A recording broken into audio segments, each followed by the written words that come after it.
अब इस देश में समान नागरिक कानून भी देश के अंदर, पूरे देश के अंदर लागू करके रहेंगे। मैनिफेस्टो आपको अच्छा लगा?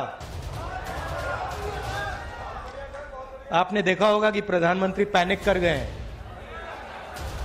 हाँ, बिल्कुल हिल गए हैं।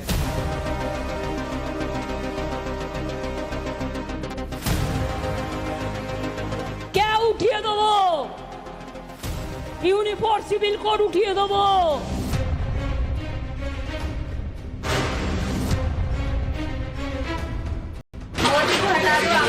बस की बात, आप वोट डाल दो तो हट जाते हैं।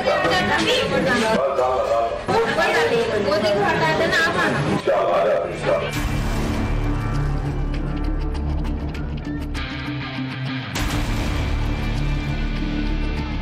ये देश में सरिया से देश चल सकता है क्या?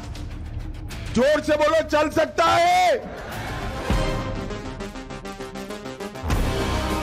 क्या कांग्रेस ने अपने लिए मैनिफेस्टो नहीं बल्कि बीजेपी को हमला करने का मौका देने वाला बुलेटिन चार्ट बनाकर तैयार किया है?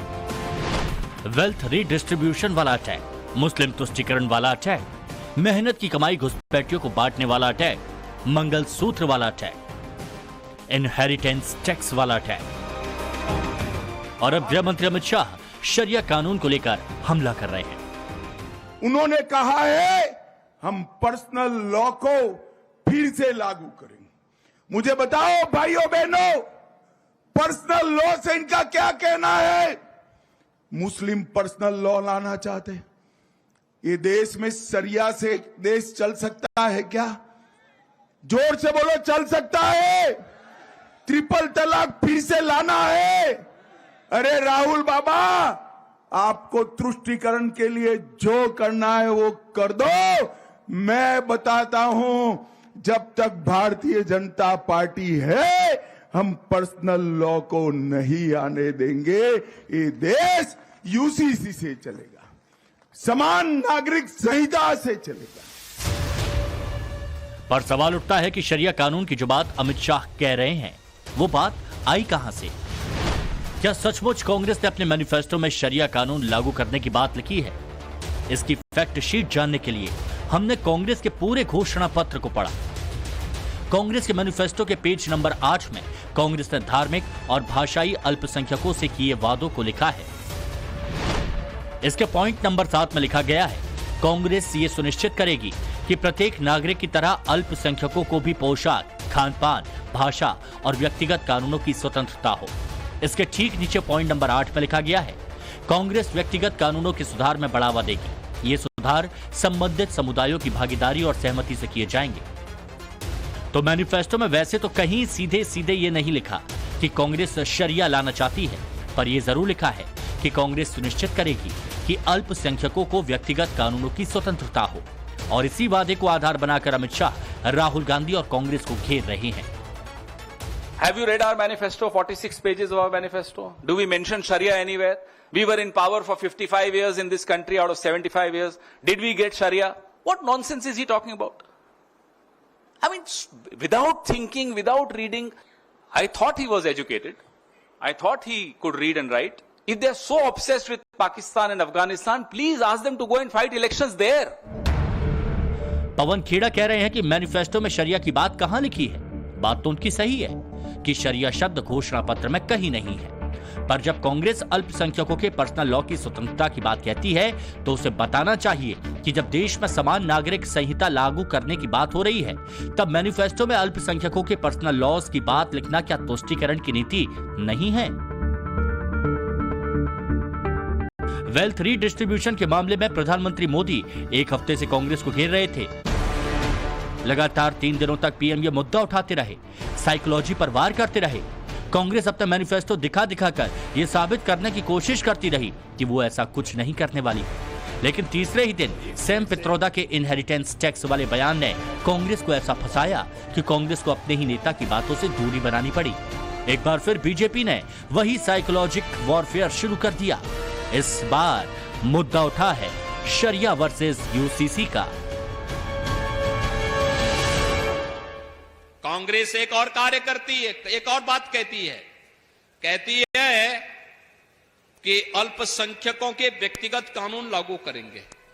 आप मुझे बताओ, 3 तलाक की कुप्रथा को रोक लगाई गई, क्या आप 3 तलाक की कुप्रथा को फिर से लागू करेंगे? क्या ऐसे लोगों को समर्थन करेंगे? क्या बहनों और भाइयों, हमें इन लोगों के मंसूबों को देखना होगा। देश के अंदर तालिबानीकरण, देश के अंदर माओवादी अपसंस्कृति को ये लोग जबरन थोपने का प्रयास करेंगे। कश्मीर में धारा 370 हटाया है, आतंकवाद की ताबूत में अंतिम कील ठोका है। अब इस देश में समान नागरिक कानून भी देश के अंदर, पूरे देश के अंदर लागू करके रहेंगे। ये भारतीय जनता पार्टी आश्वासन देने के लिए आई है। यूसीसी का खुलकर विरोध करने वाली पार्टियों में ममता बनर्जी की टीएमसी सबसे आगे है। कई बार ममता दीदी ने खुले मन से कहा है कि वो भले ही जान दे देंगी, पर बंगाल में सीएए और यूसीसी लागू नहीं होने देंगी। टीएमसी ने तो अपने चुनावी घोषणा पत्र में दीदी के 10 शपथ में से एक में लिख दिया है कि सीए कानून को खत्म किया जाएगा और देश में यूसीसी लागू नहीं होने दी जाएगी। এবার আরেকটা করেছে ইউনিফর্ম সিভিল কোড, এর নাম হচ্ছে অভিন্ন দেয়ান বিধি। আপনারা জানেন এর ফলে কি হবে?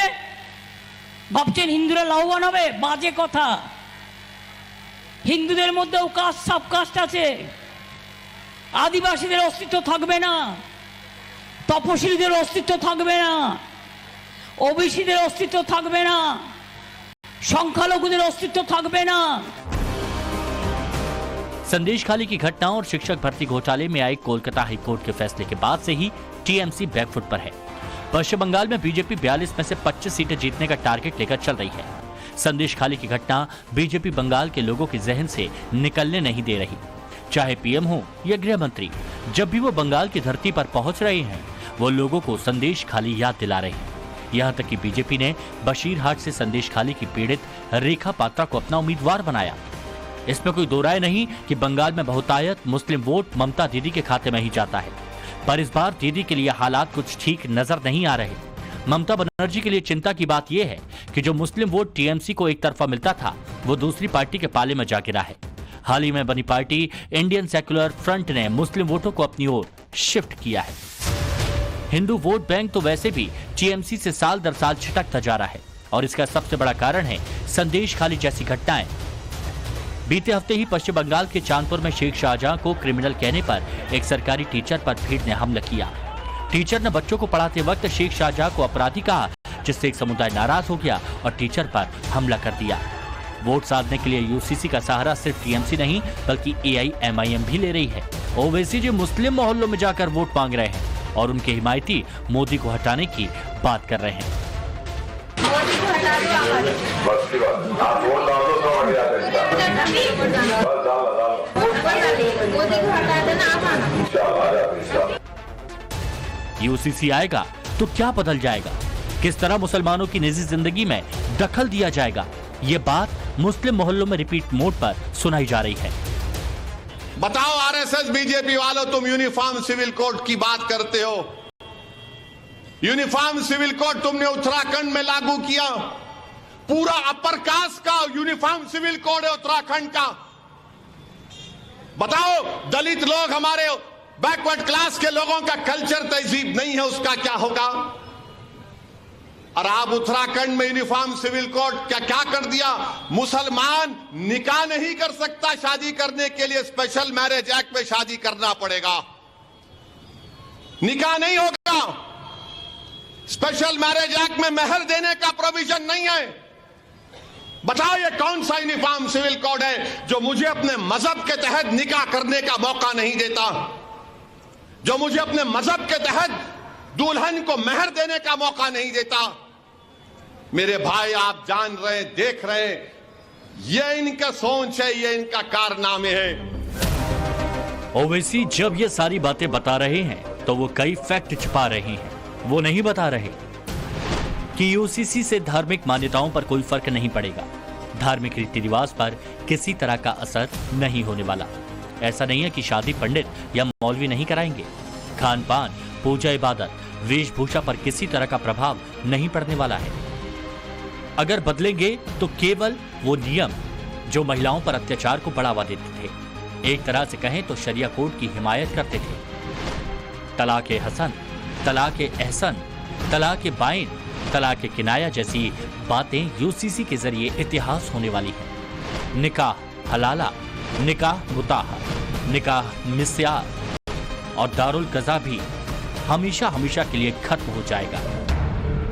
हलाला और इद्दत जैसी प्रथा पर इसके जरिए पूरी तरह से रोक लग जाएगी और यही वजह है कि मौलाना बहुत बेचैन हो रहे हैं। दुनिया के नक्शे पर देखा जाए तो कई इस्लामिक मुल्क ऐसे हैं जहां यूसीसी जैसे कानून पहले से लागू हैं। इन देशों में किसी विशेष धर्म या समुदाय के लिए अलग कानून नहीं है। इन देशों में अगर दूसरी शादी करनी होती है तो पहली पत्नी की परमिशन जरूरी है और फिर कोर्ट में सबूत भी दिखाना पड़ता है।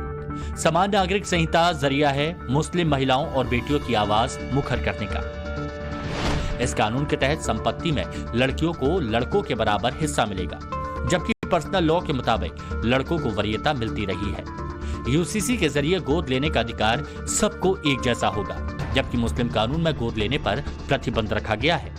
समान नागरिक संहिता में बेटियों की शादी की उम्र 21 साल होगी, जबकि मुस्लिम पर्सनल लॉ में 15 साल की उम्र में लड़कियों की शादी का प्रावधान है। खुद को मुसलमानों का तथाकथित ठेकेदार समझने वाले भले ही यूसीसी को चुनावी स्टंट बताएं, मगर कुछ स्टेट ऐसे हैं जहां यूसीसी को सेंटर लेवल पर